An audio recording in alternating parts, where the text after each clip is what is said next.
So last week, very shortly after the presidential debate, we got Taylor Swift's endorsement of Kamala Harris. I mean, this really shouldn't be that surprising considering she endorsed Biden back in 2020, but arguably the most popular person in the world endorsed Kamala, so that's cool, I suppose. Me personally, I don't care which side of the political aisle Taylor Swift is on. I don't listen to her music. I try as I might to not pay attention to her, but I mean, good luck not hearing her name, even if you give current events a fraction of your attention.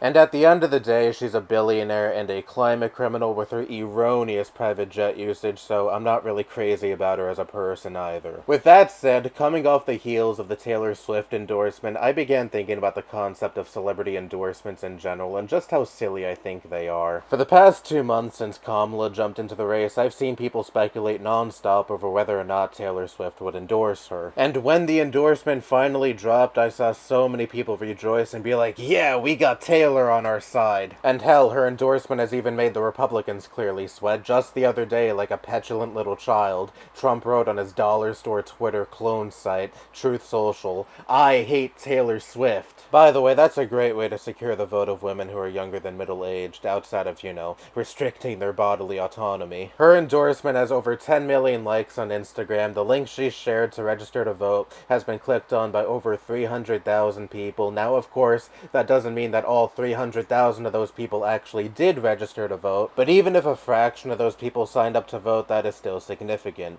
But nonetheless, I still think needing a celebrity to tell you who to vote for is pretty dumb. I'm not saying I don't appreciate her endorsing Kamala, I'm just saying I shouldn't have to put this much stock on what Taylor Swift thinks about politics. Look, I've made it clear that I'm no fanboy of Kamala, but the other guy on the other side, during his first term, got to appoint 3 Supreme Court justices, and that eventually led to the overturning of Roe v. Wade. He still to this day refuses to acknowledge that he lost the 2020 election, attempted a coup to overturn the results. He said that he'll let Israel finish the job when it comes to the genocide in Gaza. He helped propagate this stupid fucking conspiracy about Haitian immigrants in Springfield eating cats and dogs that is now dominating conservative discourse. Did you really need your favorite celebrity to come out and tell you to vote against that? I know, I'm probably getting mad at a small minority of people. I'd imagine your average Swiftie, or whatever the fuck they call themselves, has already made up their mind on who they're voting for in this election, and I'm sure an overwhelming amount of people in that demographic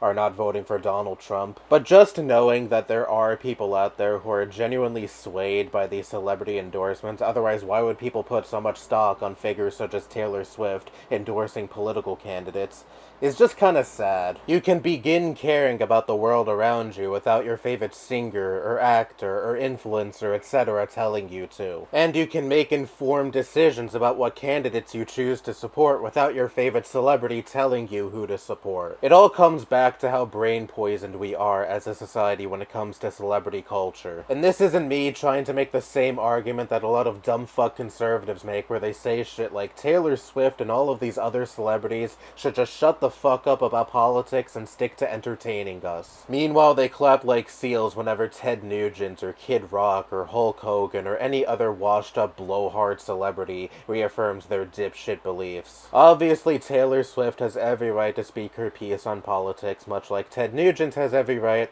to spew his hateful garbage until his heart gives out, which is soon, hopefully. But I don't place as much importance on the word of Taylor Swift any more than I do the average person who is infinitely more likely to be harmed by any negative policy enacted by a potential second Trump term than she is. I just don't see the point in clinging on to every word from a celebrity like it's gospel. If you were completely apathetic towards this election until Taylor Swift made her endorsement, I'd have to really question your priorities. Because at that point, you don't actually care about the world around you, but merely the word of a rich celebrity who would not be impacted by any negative ramifications of a second Trump term. Like, if it really gets to the point where Trump wins in November and eventually signs a national abortion ban into law, and Taylor Swift winds up with an unwanted pregnancy, she has more than enough resources to go to anywhere in the world where abortion is legal to receive one. You certainly can't say the same thing about your average Swiftie, and that's why I choose not to place that much importance when it comes to what a celebrity has to say about politics. If they happen to agree with me on many viewpoints, cool. I'm not saying I'm going to outright reject any promises prominent voice who aligns with me on many issues,